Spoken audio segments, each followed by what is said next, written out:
Hello guys, അപ്പോൾ എല്ലാവർക്കും അടുത്തൊരു വീഡിയോയിലേക്ക് സ്വാഗതം. അപ്പോൾ അതേ നമ്മൾ ഖത്തറിലെത്തിയതൊക്കെ നിങ്ങൾ അറിഞ്ഞല്ലോ. അപ്പോൾ ചച്ചുവിൻ്റെ ബർത്ത്ഡേ ആയിരുന്നു ജൂൺ 13. അവളുടെ കഴിഞ്ഞ ബർത്ത്ഡേ മുകളിൽ ഞങ്ങൾ അവളോടാണ് ചോദിക്കാറ് അവൾക്ക് എന്താണ് ഗിഫ്റ്റ് വേണ്ടത്, അവൾക്ക് ഏത് തീമിലാണ് കേക്ക് വേണ്ടത്, ഏത് ഡ്രസ്സാണ് വേണ്ടത്, ഇതൊക്കെ അവളോട് ഞങ്ങൾ ചോദിക്കാറുണ്ട്.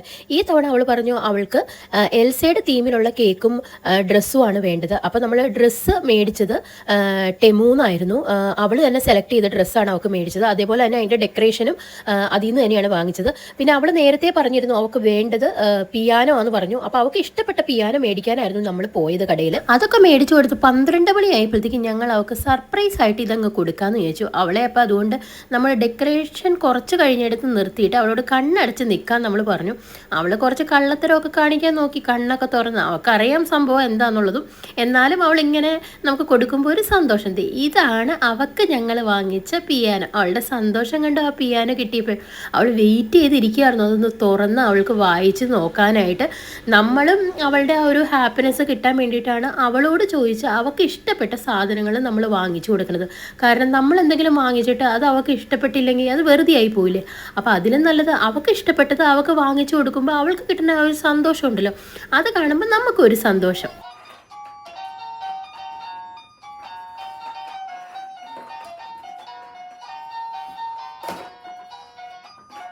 അത് കഴിഞ്ഞ് ബർത്ത്ഡേ ദിവസം രാവിലെ തന്നെ എണീറ്റ് കുളിച്ച് പുതിയ ഉടുപ്പൊക്കെ ഇട്ട് ഞങ്ങൾ വിളക്കൊക്കെ കൊളുത്തി ഒന്ന് നന്നായിട്ട് പ്രാർത്ഥിച്ചു. ഉച്ചയായപ്പോഴത്തേക്കും നമ്മൾ ഫുഡ് പുറത്തുനിന്നാണ് വാങ്ങിച്ചത്. ഇതിൻ്റെ പേര് ഞാൻ മറന്നു, ഈ ബിരിയാണി പോലത്തെ ഒരു സംഭവമാണ്. അത് കഴിഞ്ഞ് വൈകുന്നേരം ഒരു 6 മണി ആയപ്പോഴാണ് നമ്മൾ കേക്ക് കട്ടിങ് വെച്ചത്. ഇതാണ് ഫൈനൽ ഡെക്കറേഷനൊക്കെ ചെയ്ത് കഴിഞ്ഞിട്ടുള്ള ലുക്ക്. ഇതാണ് നമ്മുടെ ചച്ചുവിൻ്റെ എൽസ തീമിലുള്ള കേക്ക്. അപ്പം നമ്മൾ വേറെ ആരെയും വിളിച്ചിട്ടൊന്നും ഉണ്ടായിരുന്നില്ല. നമ്മളും ഇക്കയും ഇത്തയും പിള്ളേരും കുട്ടും പ്രിയയും ഒക്കെ മാത്രമേ ഉണ്ടായിരുന്നുള്ളൂ. ചെറുതായിട്ട് നമ്മൾ മാത്രം ഒതുങ്ങുന്ന ഒരു പാർട്ടി ആയിരുന്നു. അങ്ങനെ തിരിയൊക്കെ കൊളുത്തി വെച്ച് ചച്ചു അത് ഊതി ഹാപ്പി ബർത്ത്ഡേ ഒക്കെ വെച്ച് അവൾ സന്തോഷമായിട്ട് അവൾ ആഗ്രഹിച്ച പോലത്തെ അവളുടെ എൽസ കേക്ക് തന്നെ അവൾ മുറിച്ചു. ഇതാണ് അവളുടെ എൽസയുടെ ഡ്രസ്സ്. അവൾ തന്നെ സെലക്ട് ചെയ്ത ഡ്രസ്സാണ് കേട്ടോ ഇത്.